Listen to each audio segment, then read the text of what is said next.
So where are you about to head right now? I'm going to be going to what's called a suspension hearing for the officers involved. And all that is, it's an informal hearing, and it's only, they don't talk about the case at all. They don't talk about the evidence or the facts. But it's just to see if they continue their suspension, number one, and whether it's going to be, if it is continued, with pay or without pay. What was your reaction when you saw the cell phone video and then you heard about what happened to Freddie Gray? Well, number one, when he passed away, of course, it was a tragedy. I mean, that's upsetting any time anyone loses their life. The cell phone videos, I don't really see where they showed that the officers did any wrongdoing at this point in time. The real question is what happened inside the van, and that part I don't know yet.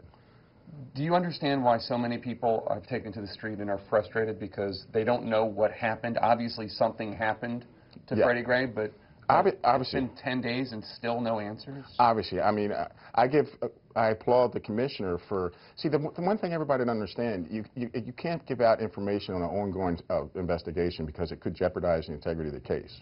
Right, but I mean, obviously something happened to him, whether it was before he got in the van or after, and he died, and I mean, I think, you know, the community wants answers. I understand that, absolutely, and I'm sure they do. But I would ask that everybody, if they slow down, let the investigation continue to unfold, and the truth will come out. Because, number one, the commissioner appointed an independent commission. We're going to do our investigation. The state's attorney has their end of it, and plus the federal government's involved. And they're not going to cover up anything. They're going to have a fair and just investigation. How would you describe the relationship between the Baltimore police officers and the community they serve? The mayor, yesterday when I asked her about it, she said that there's been a lot of tension historically, that they're working on improvements, but there has been a lot of tension. There has been some tension, but she's absolutely right. With the commissioner we have now and her office, we have been working to improve that relationship. What is the feeling in the Baltimore Police Department right now about this incident? Are people upset about what happened to this young man? Are they worried about police being accused of something that they didn't do? What are officers feeling? I think that's out there. I mean, obviously, like I said, it's a tragedy. Everybody feels bad that this person lost their life for any reason, because every life matters. But our guys, they have the mindset right now, they're afraid, they're more afraid of getting shot and killed than if they're doing their job properly, that they're going to be put in jail for doing what they were hired to do.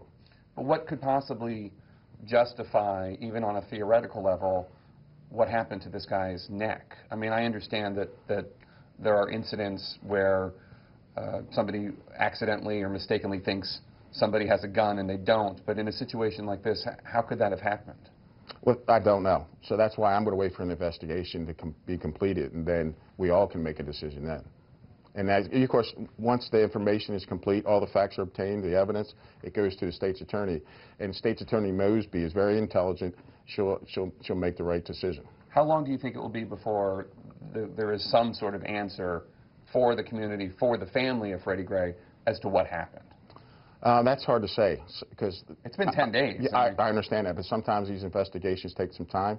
And believe me, you don't want to rush the investigation, because if that could jeopardize the integrity of the investigation also. But if there is anything wrong with what the officers did, we certainly don't want the investigation messed up by rushing through it.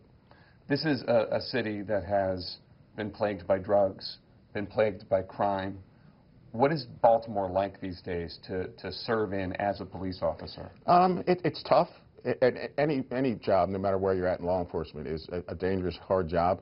The majority of our officers are very professional, highly motivated, highly trained, and they enjoy what they do. They enjoy serving the citizens of Baltimore.